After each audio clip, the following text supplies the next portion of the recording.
You do not want to face the San Diego Padres when they are playing like this. What's up, everybody, and welcome back to Bad for Baseball, the baddest baseball podcast on the internet. I'm Adam Peddle, joined alongside by Nicholas Paleolog. And to my surprise today, the San Diego Padres are neck and neck with the LA Dodgers. And obviously, we know the LA Dodgers are a big juggernaut, blah, blah, blah, back-to-back champs. They're obviously the favorites to go and win this division. But the San Diego Padres, even though they're technically not playing their best ball, they're playing good enough ball in the right moments to secure the win and actually be tied with the Dodgers on top of the NL West. It's pretty impressive how they're doing it, Nick. It's really interesting as well when you look at some of those other numbers right there, actually. It's a plus 3-run differential, but it's a 20-20 expected win-loss record. And if you don't know what expected win-loss is, it's basically taking all the numbers and just, putting it into a simulation and on average, how many times do we think you're going to win these games?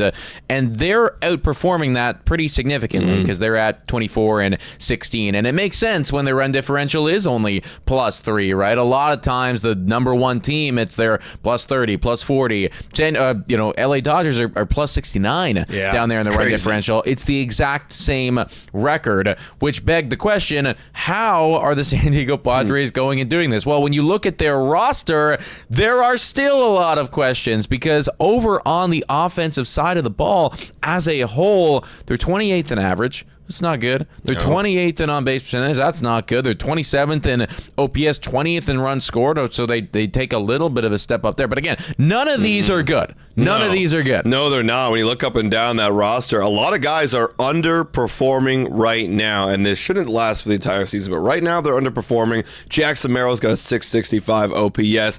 Fernando Tatis Jr.'s got a 611. Like, where are the homers? Where's the power from Tatis? Dude, I've been seeing so many people online talk about how, and I don't feel this way. I don't think this is true, but how Fernando Tatis Jr. is a PED merchant, right? And so he's only ever been good when he's been doing that, and now he's not doing that, and therefore he's no longer good. I don't think that's the case. I don't really buy into that. I think he's still a very, very good player, but I mean, it does give you pause when you see a 611 OPS next to his name. Yeah, it does. That's supposed to be your guy, and then as well behind him, Manny Machado, like 647. Sheets is 690. The only guy that's actually really doing anything on this offense is Xander Bogaerts, who in the last couple of years hasn't really been doing that great, but now he's actually leading the team in a ton of offensive category. Like literally everything: hits, home runs, RBIs, on base slog, OPS, weighted runs created plus. So this is a positive, but still, you look at that lineup and you're like, wow, like how are they even getting any wins with a bunch of guys way underperforming their career averages? Well, and frankly, like I think it's an awesome redemption arc for Xander Bogaerts. Like this is a really good season. Like he's putting together a really good season, but your best hitter, I don't think should have a 778 OPS or the numbers that he has. Like he's got a 340 on base percentage. That's good. Again, like he's having a good season, but like is that your best hitter? Is that your best on base threat? It probably shouldn't be. So that's honestly why Adam and I were looking into this and thinking to ourselves, well, what the hell is going on over here? We were looking at runners in scoring position numbers. That didn't make any sense. Well, the truth is, it's actually something. I mean, I don't want to say luckier than that because I don't think it is like it's far clutcher even than that. Okay, this is a cool tweet here from Clark Fairhenfold. I hope I said that properly. A lot of frustration, and understandably so, with the Padres offense. However, they continue to be exceptional late in games during high leverage at bats in the 7th or later. So we're really cherry picking here, but these are critical. Like this is basically the most critical at-bats of the game. They have the first WRC plus with 170. They have a team-wide OPS of 1.023. That's first in MLB, and they're batting almost 350.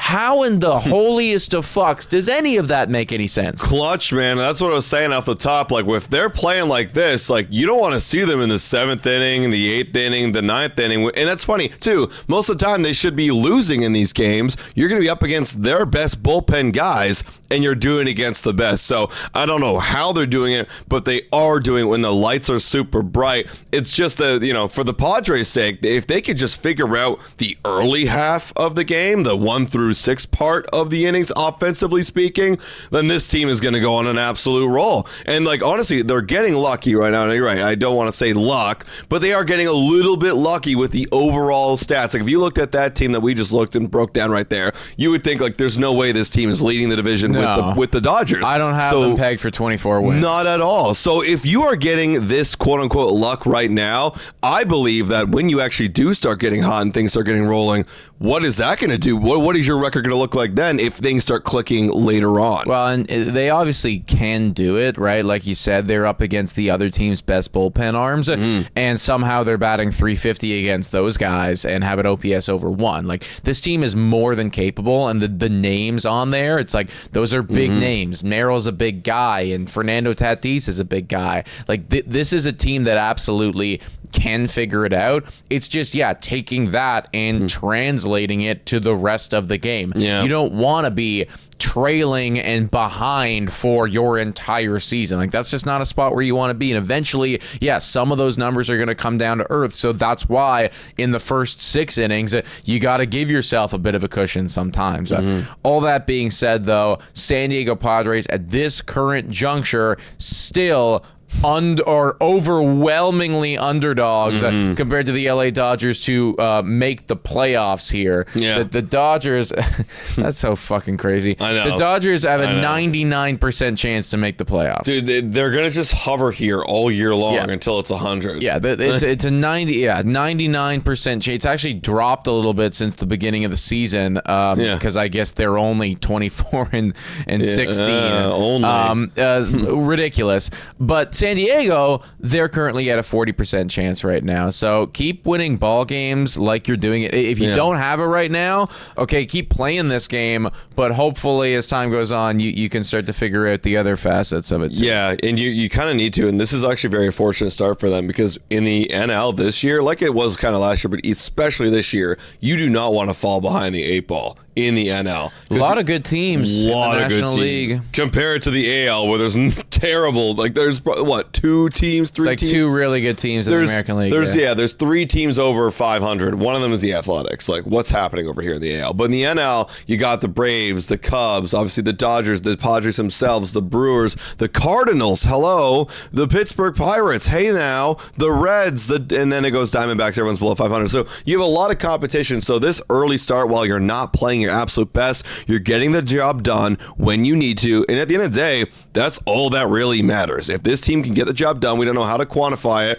whatever, they're getting the job done, they're getting the W's, and then eventually if you start rolling like we were saying earlier in the game, then you should be a pretty big threat. Now winning the division, I don't know, because the Dodgers are they're the Dodgers, but playoffs, if you get it rolling, you should be okay. Exactly right. And somehow you found yourself with the same record with the Dodgers. The Dodgers have the number 1 offense in all of baseball. You're 20th later than that, and somehow you got the same record. So if you do manage to figure that out, if you can translate that for the rest of the game, maybe you can give them a run for their money. But folks, let us know your thoughts about all this in the comments down below. Please make sure to hit that like, smash that subscribe button. We will catch you next time. Cheers.